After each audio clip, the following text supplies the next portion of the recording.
32 తెలియజేశారు. ఉదయకాలం అనగా చూడండి, మన సంఘ స్థాపకుడు శామ్యూయల్ డే గురించి చాలా మంది చదివారో లేదో నాకు తెలియదు, కానీ నేను ఒక మ్యాగజైన్లో చదివాను. ఈ ప్రాంతానికి వచ్చిన తర్వాత సువార్త ప్రకటించడానికి జొన్నవాడ ప్రాంతానికి వెళ్ళాడు. మనందరూ తెలుసు, జొన్నవాడ మనకు సమీపంగా ఉన్నది.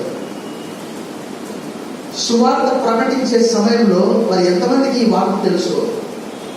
ఒక బ్రాహ్మణుడు చెప్పు తీసుకొని ముఖం మీద కొట్టాడట. తెలుసా? ఎంతమంది తెలుసు ఈ విషయం? 1, 2, 3, 4 అంతే, చాలా తక్కువ మంది. 5, 6 చెప్పు తీసుకొని ముఖం మీద కొట్టాడట. అప్పుడు మనకు స్వాతంత్రం రాలేదు, ఆంగ్లేయుల పరిపాలన. మీరు నమ్ముతారో లేదో, ఆ చదివిన వెంటనే నాకు అకస్మాత్తుగా నా కళ్ళలో నుంచి నీళ్ళు వచ్చాయి. వెంటనే ఏడ్చాను. నిజంగా ఏంటి గొప్ప, ఎక్కడో 200 సంవత్సరాల క్రితం వాళ్ళ కార్లు అక్కడ, మనం ఏదో ఇప్పుడు సెకండ్ హ్యాండ్ కార్ తీసుకొని అటు ఇటు దిగుతున్నాం. వాళ్ళు ఎప్పుడో అడ్వాన్స్డ్ కంట్రీ.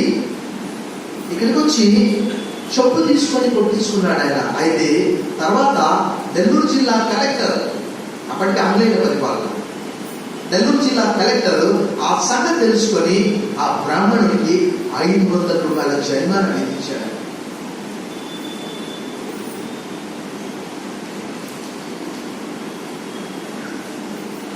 కాబట్టి ఈరోజు మాస్టర్స్ డే కాబట్టి నేను అది జ్ఞాపకం వచ్చింది. దైవకాలం భక్తుడు పౌలు అంటాడు, ఎవడైనా మీరు ఒకటి కూలినా నేను కూలినట్లయ్యాను.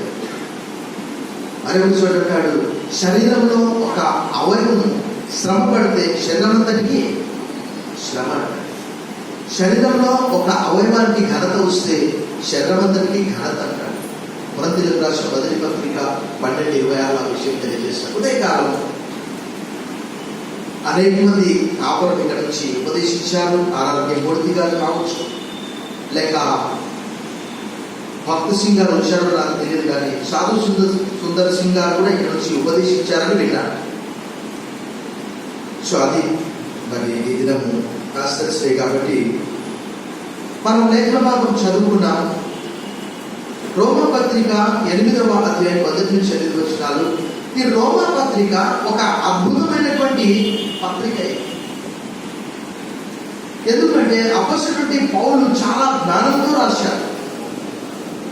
నువ్వు 1000 సార్లు చదివినా నీకు కొత్తగానే అనిపిస్తుంది. నువ్వు ఎన్నిసార్లు చదివినా కొత్తగా అనిపిస్తుంది. కానీ ఎవరైనా నేను బైబిల్ చదివాను పూర్తిగా, నేను బైబిల్ చదవని ఎవరు చెప్పరు. ఇక్కడ చూస్తే మీకు ఎప్పుడైనా గుర్తుంచుకోండి, రోమా పత్రిక 8 అని అనగానే మన జ్ఞాపకం వచ్చేది ఏంటి అంటే, ఒక సక్సెస్ ఇచ్చే ఒక చాప్టర్ ఇది. మీకు అంటే 8వ అధ్యాయం వరకు ఫింగర్ టిప్స్ మీద చెప్తాను. మొదటి అధ్యాయము 1 నుంచి 3వ అధ్యాయము 20 వచనాల వరకు సృష్టికర్త అయినటువంటి తండ్రి గురించి అక్కడ ఎక్కువగా రాయబడి ఉన్నది. 3వ అధ్యాయము 21వ వచనం నుండి 7వ అధ్యాయము 26వ వచనం వరకు కుమారుడైన క్రీస్తు గురించి అక్కడ రాయబడింది. 8వ అధ్యాయము 1వ వచనం నుండి 29 వచనాల వరకు పరిశుద్ధాత్మ గురించి రాయబడింది. ఈ ఒక్క అధ్యాయంలోనే 20 సార్లు ఆత్మ ఆత్మ ఆత్మ ఆత్మ ఆత్మ అని రాయబడ్డారు. చూడండి, మీకు అంతకంటే ముందుగా అధ్యాయంలో చూస్తే 5వ అధ్యాయం 5వ వచనంలో రాయబడిన మాట ఏంటంటే, దేవుని ప్రేమ పరిశుద్ధాత్మ ద్వారా మన హృదయములలో కుమ్మరించబడి ఉన్నదనే మాట రాయబడ్డది. ఎలా? పరిశుద్ధాత్మ అనగా ఆత్మ. ఒక్కసారి మాత్రమే వాడబడ్డది. మరొకసారి ఎక్కడ రాయబడ్డది అంటే 7వ అధ్యాయము 6వ వచనంలో, ఇప్పుడైతే దేని చేత నిర్బంధింపబడినో దాని విషయమై చనిపోయిన వారమై ధర్మశాస్త్రం నుండి విడుదల పొందింది కనుక మనము అక్షరానుసారమైన ప్రాచీన స్థితి గలవారు కాక ఆత్మానుసారమైన నవీన స్థితి గలవారమై. అక్కడ 1, 2 సార్లు మాత్రమే రాయబడ్డది, 5, 5, 7, 6. కానీ ఇక్కడ చూస్తే 20 సార్లు ఆత్మ అనే మాట రాయబడి మీరు లెక్క పెట్టుకుంటే బోల్డ్ లెటర్స్ లో 13 సార్లు ఉన్నది. మీరు చూసుకుంటే దాదాపుగా 1 2 3 4 5 6 7 8 9 10 11 12 దాదాపు బోల్డ్ లెటర్స్ లో 13 చోట్ల రాయబడ్డది. మిగతా చోట్ల సన్నగా ఉన్నది. 5లో ఆత్మానుసారులు, 6లో ఆత్మానుసారమైన మనసు. ఇలాంటివి మీకు బోల్డ్ లెటర్స్ లో చూడగానే కనిపిస్తుంది. ఉదయకాలము ఈ చాప్టర్ అంతా కూడా నేను చెప్పడం లేదు, కానీ ఒక్క వాక్యం మాత్రం మరలా మనము చదువుకొని మనం కొద్ది నిమిషాలు వాక్య ధ్యానం చేశాము. 8వ అధ్యాయము 7వ వచనాన్ని మరలా మనం చదువుకుందాం.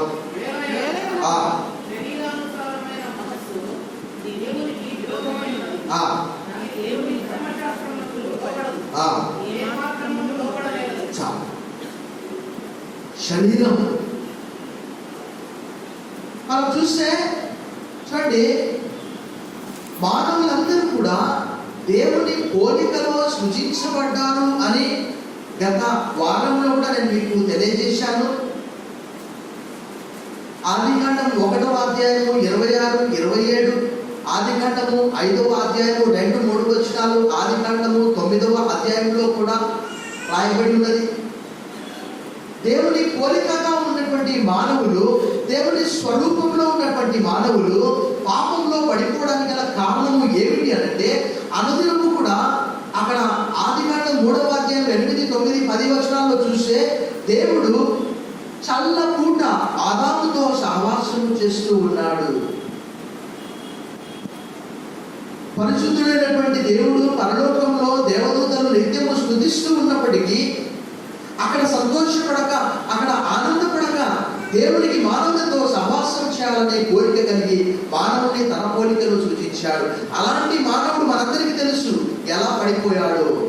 అక్కడ మనం ఎన్నిసార్లు చదివినప్పటికీ ఆ చూచుటకు రమ్యమైనటువంటిది ఆ ఏషావు కూడా ఆ ఎర్రరంది ఏదో నాకు కావాలి. ఆదికాండం 25వ అధ్యాయంలో చివరిలో ఉంటుంది. ఆ ఎర్రరంది ఏంటిదో, ఆ చిక్కుడుగా కూర నాకు కావాలి అని ఏషావు ఒక పూట భోజనం కొరకు తన జ్యేష్ఠత్వాన్నే తిరస్కరించాడు. ఆయనకు తెలియదు, ఎందుకంటే ఆయన శరీర సంబంధమైనటువంటి మనిషి. అలాగే ఆదాము మనందరికీ కూడా ఒక ప్రతినిధిగా ఉన్నాడు. పాపంలో పడడానికంటే ముందుగా దేవుని స్వరూపం ఉన్నది, దేవుని పోలిక ఉన్నది. మనందరికీ తెలుసు. ఎప్పుడైతే పడిపోయాడో వెంటనే మానవుడు అధమ పాతాళానికి పడిపోయాడు. మానవుడు మాత్రమే కాదు, ఒక దేవదూత, దేవుని యొద్ద ఉన్నటువంటి దేవదూత యెషయా గ్రంథం 14వ అధ్యాయం 12వ వచనంలో తాను అనుకున్నటువంటి మాట ఏమిటి అనంటే, తన శరీరానుసారమైనటువంటి మనస్సును బట్టి తేజో నక్షత్రమా వేకువచ్చుక నీవేళ క్రిందపడితివి. 13వ వచనంలో చూస్తే నక్షత్రములకు పైగా నన్ను నేను హెచ్చించుకోవాలని వాడు అనుకున్నాడు. అపవాది పాతాళమున ఒక మూలము త్రోసివేయబడితివే. పాపము నీలో కనిపించేంత వరకు కూడా నీవు యథార్థంగా ఉన్నావు, నీవు అభిషేకించబడినటువంటి నీవు కెరూబువు అని యెషయా గ్రంథము 28వ అధ్యాయము 14వ వచనంలో దేవుడు అపవాదితో అంటూ ఉన్నాడు. అక్కడ యెషయా గ్రంథం 28వ అధ్యాయంలో చూస్తే అక్కడ అభిషేకము నొందిన కెరూబువై యొక్క ఆశ్రయముగా నీవు ఉంటివి. 14వ వచనం. అందుకే నేను నిన్ను నియమించితిని, దేవునికి ప్రతిష్ఠింపబడిన పర్వతము మీద నీ ఉంటివి.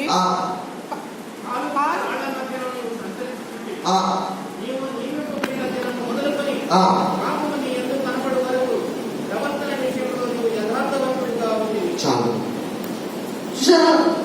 శరీరము ఒక్క మనిషి ద్వారా ఈ లోకానికి పాపం వచ్చింది. ఆ మూల పురుషుడు ఎవరు అంటే మన పితరుడు ఆదాము. భక్తుడు పౌలు కూడా రోమపత్రిక 5వ అధ్యాయము అక్కడ వరుసగా చెప్తాడు. మనం ఇప్పుడు చదువుకున్నటువంటి వాడు కాగా ఒక మనిషి ద్వారా పాపం ఈ లోకంలోనికి ప్రవేశించింది. ఆ పాపము ద్వారా మరణము అందరికీ సంప్రాప్తించను అంటే వ్యాపించను అనే మాట పుట్టినట్టు రాయడం. ఎవరైనా చనిపోకుండా ఉన్నారా ఆదాము నుండి ఇప్పటి వరకు? అఫ్ కోర్స్ 5వ అధ్యాయము 24వ వచనంలో హనోకు, ఆదికాండము, రాజులు 2వ గ్రంథము 2వ అధ్యాయం 11వ వచనంలో ఎవరు? ఏలియా. అగ్ని రథములు, అగ్ని గుర్రముల మధ్యలో ఆకాశమునకు కొలిపబడ్డారు. ఆ ఇద్దరు తప్ప గొప్ప గొప్ప భక్తులు, మోషే సైతం చనిపోయాడు, అబ్రహాము సైతం చనిపోయాడు, ఇస్సాకు, యాకోబులు చనిపోయారు.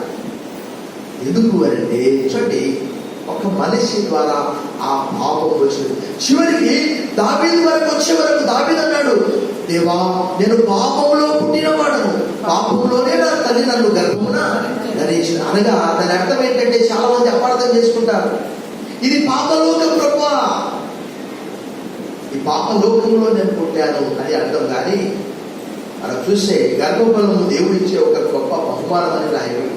మరలా దేవుడు ఇచ్చేది ఏందో శ్రేష్టమైనటువంటిది ఇస్తాడు, కానీ ఇటువంటిది ఇవ్వడు. కాబట్టి మానవుని యొక్క పాప స్వభావము అక్కడ ఆదికాండం 8వ అధ్యాయం చివరి వచనంలో 22వ వచనంలో ఎలా అయితే రాయబడ్డదో, ఎందుకనగా నరుల హృదయాలోచన వారి బాల్యం నుండి కేవలము చెడ్డది, మానవులను సృజించినందుకు. చూడండి, ఒక మొసలట అది అనగా ఒక పిల్లగా మారిన తర్వాత ఇమీడియట్ గా అటాక్ చేయడానికి ప్రయత్నం చేస్తుందట. ఉదాహరణకి మనం పామును తీసుకున్నాం. పాముకు మనం పెంపుడు జంతువుగా పాలు పోసి పెంచుకున్నప్పటికీ అది విషజంతువే. ఒకనొక దినం మనం ఒకవేళ తొక్కినమనుకో ఇమీడియట్ గా దాని ఒరిజినల్, మానవుని యొక్క ఒరిజినల్ స్వభావం కూడా అదే. అలాగే పులి, ఒకవేళ మనము ఆ పులిని తీసుకొచ్చి ఒక పెట్గా ఒకవేళ మనం పెంచుకున్నప్పటికీ అది మరలా రక్తం కనిపించినప్పుడు దానికి ఎక్కడ లేనటువంటి ఒకలాంటి బలం వస్తుంది. అలాగే భక్తుడు పౌలు సైతము ఒక కేక పెడుతూ ఉన్నాడు. ఆ కేక ఏంటి అంటే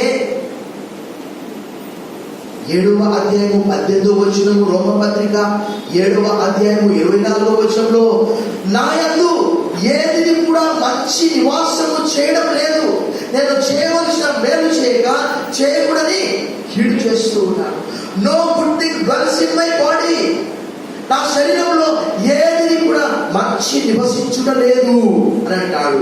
ఇంకా 24వ వచనం వచ్చే వరకు అక్కడ చెప్పే మాట ఏంటి అంటే, శరీరం గురించి చెప్తున్నాడా, అయ్యో నేనెంత దౌర్భాగ్యుడను, ఇట్టి మరణంలో నాకు నా శరీరం నుండి నన్ను. ఎంత పెద్ద కేక కదా, కెవ్వు కేక. Oh I am a wretched man who will rescue me from this body of death. ఈ శరీరంలో ప్రాణం ఉన్నది, ఈ శరీరంలో పాపం ఉన్నది అని అదే రోమపత్రిక 3వ అధ్యాయం 10-11 వచనాలు చెప్తున్నాడు కదా. చదవండి ఒకసారి. ఇందును గూర్చి రాయబడినది ఏమనగా, నీతిమంతుడు లేడు, గ్రహించువాడెవడనూ లేడు, దేవుడు ఎదుగువాడెవడనూ లేడు, అందరూ త్రోవ తప్పి ఏకముగా వెనుకమాలిన వారైరి, మేలు చేయవాడు లేడు, ఒకడైనను లేడు.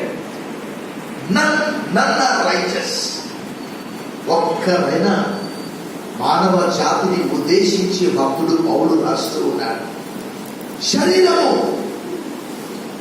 శరీరానుసారం శరీర విషయంలో మీద మనస్సు ఉంచుతాడు. భక్తుడు దావీదు చేశాడు ప్రార్థన, భక్తుడు పౌలు చేస్తూ ఉన్నాడు. నా శరీరంలో ఏది కూడా మంచి నివసించడం లేదు గొప్ప, ఈ శరీరంలో పాపం ఉన్నది, ఈ శరీరం చచ్చిపోవాలి, ఈ శరీరము చస్తే తప్ప. అందుకే భక్తుడు పౌలు అనేక చోట్ల చెప్తున్నాడు, మన పాత స్వభావం, పాత మానవుడు చనిపోవాలి. ఎలా చనిపోతాడు? రోమపత్రిక 8వ అధ్యాయము మనకు ఒక ఆత్మలో అందుకొరకే మన పాప శరీరం ఉన్నది కాబట్టి పాప శరీరం కొరకు ప్రభువైన యేసుక్రీస్తు వారు కూడా ఎలా వచ్చాడో చూడండి. రోమా పత్రిక 8వ అధ్యాయం 3వ వచనంలో యేసు ప్రభు వారి గురించి రాయబడింది. 8:3 చదవండి. శరీరమును అనుసరింపక ఆత్మను అనుసరించియే నడుచుకొను మన యందు ధర్మశాస్త్ర సంబంధమైన నీతి విధి నెరవేర్చబడవలని పాప పరిహారం నిమిత్తము దేవుడు తన సొంత కుమారుని పాప శరీరాకారముతో పంపి ఆయన శరీరమందు పాపములకు, ఈ శరీరం పాపం చేసింది కాబట్టి తప్పకుండా అందరి పక్షముగా అందరి కొరకై తప్పకుండా దేవుడు యేసు ప్రభు వారిని పాప శరీరాకారంగా ఆయన తిమోతికి రాసిన మొదటి పత్రిక 2:5 ప్రకారము దేవునికి నరులకు మధ్యవర్తి ఒక్కడే, ఆయన క్రీస్తు నరుడు. He was fully human being. 100% ఆయన సంపూర్ణ మానవునిగా ఆయన శరీరం ఉన్నది. ఆయన కన్య మరియు గర్భంలో జన్మించాడు. ఆయన ఈ లోకంలో బెత్లెహేములో పుట్టాడు, నజరేతులో పెరిగాడు, కపెర్నహూము సెంటర్ చేసుకొని గలిలయలో నుండి శిష్యులను పిలుచుకొని పరిచయం చేశాడు. ఆ శరీరంలో అక్కడ వాక్యంలో రాయబడిన రీతిగా మన పాపములన్నీ కూడా మోపబడ్డవి. పాప శరీరాకారముతో పంపి ఆయన శరీరమందు పాపములకు God has punished the sin. దేవుడు పాపాన్ని తన ప్రియ కుమారుడైన యేసుక్రీస్తు ద్వారా శిక్ష విధించాడు. అందుకే ఒక అద్భుతమైనటువంటి మాట, ఒక అమోఘమైనటువంటి మాట రోమా పత్రిక 8వ అధ్యాయం 1వ వచనం అందరం కలిసి ఏక స్వరంతో ఏక కంఠంతో మనం చదువుకుందాం ఒకేసారి. కాబట్టి ఇప్పుడు క్రీస్తు యేసునందున్న వారికి ఏ శిక్షా విధియు దేవునికి స్తోత్రం. చూడండి ఎంత గొప్ప విషయం కదా. ఒక కేక పెట్టాడు 7:24లో 7:18లో ఒక కేక పెడుతూ ఉన్నాడు. 25 వచ్చే వరకు ప్రభువైన యేసు క్రీస్తు ద్వారా దేవునికి కృతజ్ఞతాస్తుతులు I thank God through Jesus Christ our Lord and Savior. ఎందుకు అంటే యేసుక్రీస్తు ద్వారా దేవుడు ఇలాంటి పని చేస్తూ ఉన్నాడు. యేసుక్రీస్తు లేకుండా ఎవరైనా షార్ట్ కట్ లో పరలోకానికి వెళ్ళాలనుకుంటే వారెవరు కూడా వెళ్ళలేరు. ఎలా అయితే నిర్గమకాండం 12వ అధ్యాయంలో ద్వారబంధముల మీద రక్త మరకలు చూసి దేవదూత దాటిపోయాడో, అలాగే దేవుని సింహాసనం మీద ప్రభువైన యేసుక్రీస్తు వారు ఆయన రక్తం చిందించాడు. కాబట్టి ఆ రక్తం చూసినప్పుడు అక్కడ మన పక్షంగా రక్తం చిందించబడ్డది. కాబట్టి అక్కడ 8వ అధ్యాయము 1వ వచనం ప్రకారం కాబట్టి ఇప్పుడు క్రీస్తు యేసునందున్న వారికి ఏ శిక్షా విధిలు. రోమా పత్రిక 5వ అధ్యాయంలో 1వ వచనంలో మరొక మంచి మాట తెలియజేస్తారు. చూడండి 5:1 విశ్వాసం మూలమున నీతిమంతులుగా తీర్చబడి మన ప్రభువైన యేసుక్రీస్తు ద్వారా దేవునితో సమాధానము కలిగిందము.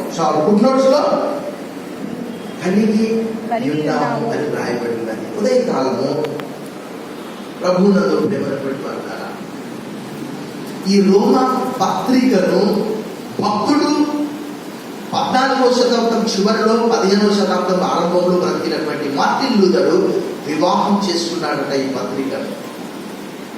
Martin Luther had engaged this letter.